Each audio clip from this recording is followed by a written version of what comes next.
name is Benjamin Jacob Smith. I am a producer at the National Theatre. I'm here with All Kinds of Limbo.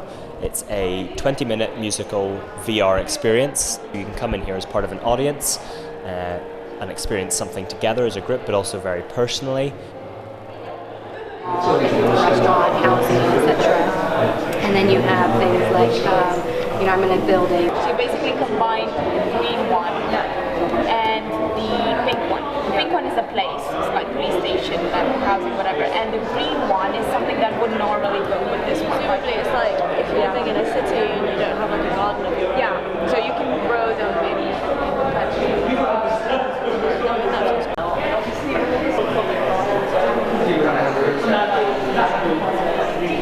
And the way we work is basically by bringing communities into the centre of decision making. And how we do that is by engaging citizens into the data story, into what's the real picture. The moment I saw the dashboard, I just thought this is ideal for funders. You want to know exactly, but what about your average man on the street? Flooded the hospital, water went down to the ground floor, flooded the ground floor, caused a lot of chaos. This is a meeting, investigation meeting, to find out what everyone was doing. Access granted. Welcome to Happy Land. Scanning emotion. Emotion detected. You are happy. So this installation is a collaborative installation between the Digital Media Collective and Child Rights International Network, and it's called Welcome to Happy Land, Get Your Passports Ready. So the project basically, as Georgia put, explores surveillance and face recognition and also deepfakes. And the idea is that you get your emotion scanned at the border control, and then depending if you are happy or if you're anything else, you get flagged up as human or non-human.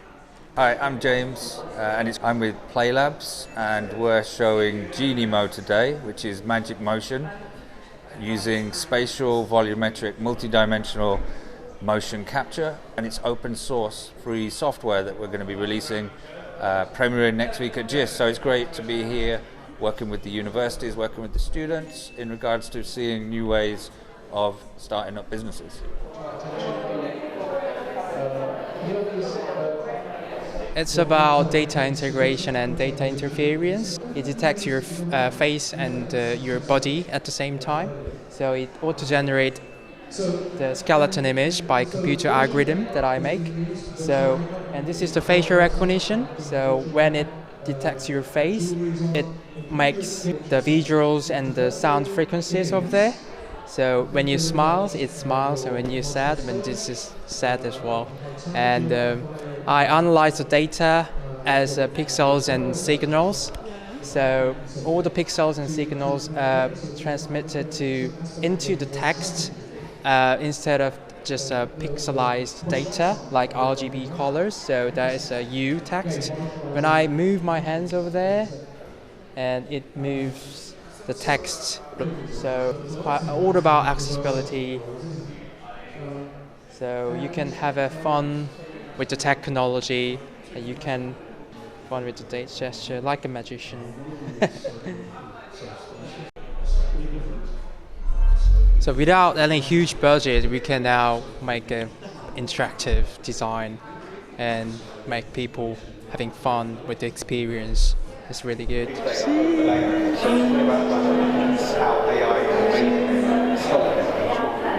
is our studio in virtual reality. We don't exist in the real world. We are virtual beings, which is why we have horns on our heads.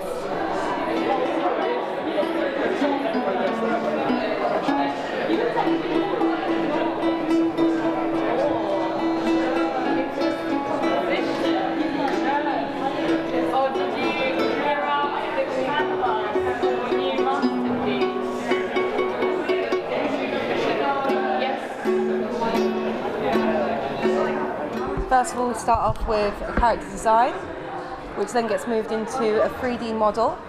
That way we could see how he's going to look in a 3D form before then taking him forward into making him into a puppeted maquette, which could then later on be captured volumetrically and animated for VR.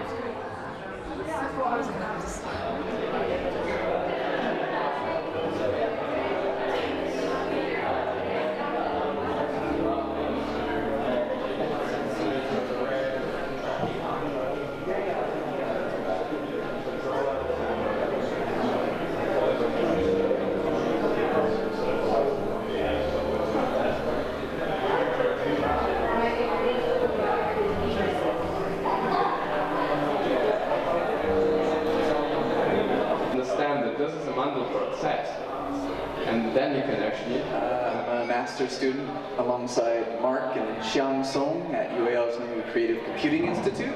Each game takes hundreds of hours to play through.